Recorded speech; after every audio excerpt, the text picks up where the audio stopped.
네, 방산 인사이드 배창학 기자와 함께합니다. 배 기자, 네.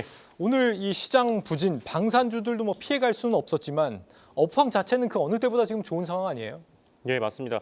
이 최근 들어서 그리고 오늘까지 해서 주가는 숨고르기에 들어갔지만 국내 방산 빅5의 상반기 영업이익만 봐도 최초로 9천억 원을 넘길 정도로 분위기 자체는 좋습니다. 네. 올 들어서 지난 수주 물량이 실적으로 반영이 되면서 반년 만에 지난해 연간 영업이익의 70% 가까이를 벌어들인 것인데요.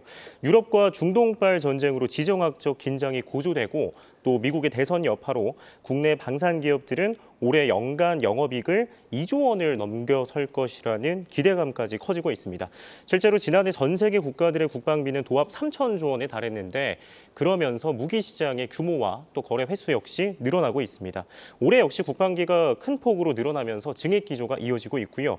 여기에 국내에서는 수출입은행 개정 등으로 금융지원 한도의 족쇄를 끊어내면서 곳곳에서 수주 축포가 터질 것으로 예상이 되고 있습니다. 네, 앞서 저희 주원 실장 코멘트대로 지금 미국 경기를 안 타는 업종이기 때문에 눈여겨봐야 될 것 같긴 합니다. 기업별로 좀 살펴보죠. 한화 에어로스페이스와 부품사죠. 한화 시스템 어떻게 나왔나요, 실적? 네, 먼저 하나 에어로스페이스의 경우에는 직전 분기 매출액과 영업이익이 전년 동기 대비 각각 50%, 또 370% 늘었습니다. 매출은 처음으로 해외가 국내를 뛰어넘었고요. 영업이익은 최대치였습니다. 여기서 이제 눈여겨봐야 할 것이 수출 비중이 내수보다 높아졌다는 것이고 또 수출의 경우 내수보다 수익률이 높아서 매출 증가율보다 이 영업이익률이 늘었다는 것이 이유입니다. 폴란드향의 K9 자주포와 또 다연장 로켓 천무 등이 실적을 견인했기 때문인데요. 여기에 하나에어로는 폴란드와 K9 또 천무의 잔여 물량, 루마니아와 K9, K10 계약 체결의 초읽기에 들어가면서 일감이 넘쳐날 예정입니다. 이달 중에는 호주에 짓고 있는 최첨단 장갑차 생산 공장이 완공돼서 내년부터 가동이 되는데요. 호주 공장에는 6조 원 규모의 대한민국 5세대 장갑차 레드백이 만들어집니다. 한화시스템은 같은 기간 매출액과 영업이익이 각각 12.5% 그리고 170% 증가했습니다. 중동향 지대공 유도미사일 천공2의 다기능 레이더 등이 실적 효자 노릇을 했고요. 한화시스템은 앞으로 다양한 A사 레이더를 앞세워서 글로벌 시장 진출에 속도를 낼 전망입니다. 네. 그리고 나머지 기업들은 또 어떻습니까? 네, 카이와 현대로템, LIG 넥스원까지가 이제 방산의 5개사라고 불리는데 네. 모두 호실적을 냈지만 희비는 엇갈렸습니다.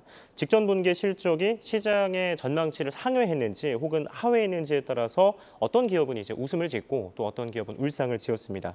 카이와 현대로템을 보면요, 실적은 시장 전망치를 훌쩍 웃돌았습니다. 먼저 카이가 이제 많은 관심을 받았던 이유가 매출액과 영업이익이 전년 동기 대비 각각 21.5% 그리고 800% 늘었기 때문입니다. 특히 영업이익이 전망치보다 2.5배 이상 높아서 투자자들로부터 큰 관심을 받았었는데요. 이어서 현대로템은 매출액과 영업이익이 전년 동기 대비 각각 70%와 10% 증가했는데 분기 기준의 최대 실적이었습니다. 카이의 경우 전술 입문 훈련기, 이 FA50의 훈련기 버전이죠. TA50과 수리온 공급 등 내수가 또 현대로템은 폴란드향 K2 전차 납품 등 수출이 실적 호조를 이끌었습니다. 카이는 앞으로 우즈베키스탄과 FA50을 또 UAE, 이라크와 수리온을 두고 협상 중이고요. 지난달부터는 한국형 전투기 KF-21 양산에 돌입했습니다. 현대로템은 폴란드향 K2 전차 소요분 총 180대를 인도 중인 가운데 잔여 물량이 820대 정도가 되거든요. 현재 계약 체결을 목표로 하고 있는 상황입니다. 그리고 LIG 넥스원은 유일하게 이 시적 기대에 눈높이를 맞추지 못했다고요? 네, LIG 넥스원 역시 직전 분기 또 작년 동기 대비와 비교했을 때는 호실적을 냈는데요. 이 성장은 했지만 수주 잔고가 기대했던 것과 달리 이번 실적에 반영이 되지 못하면서 시장 기대치보다 10%가량 밑돌았습니다. 수주가 실적에 반영되기까지의 시차가 있었기 때문으로 기우라는 것이 전문가들의 분석인데요. 실제로 LIG 넥스원은 사우디와 또 UAE에 이어서 중동국을 대상으로 천공2 협상에 속도를 내고 있습니다. 그리고 유도로켓 비공이 K방산 최초로 미국 시장 진출을 눈앞에 두고 있고요. LIG 넥스원은 또 지난주 약 3,300억 원을 들여서 미국의 고스트 로보틱스라는 회사를 인수했습니다. 이 판권은 KRM이라고 하는 국내 기업에 있는데 이 국내에서의 생산과 판매 권리를 인계받기 위해서 최종 협상 중인 것으로 보여지면서 이 군견 로봇 시장 진출이 머지 않은 것으로 보여지고 있습니다. 네, 잘 들었습니다. 방산 인사이드 배창학 기자였습니다.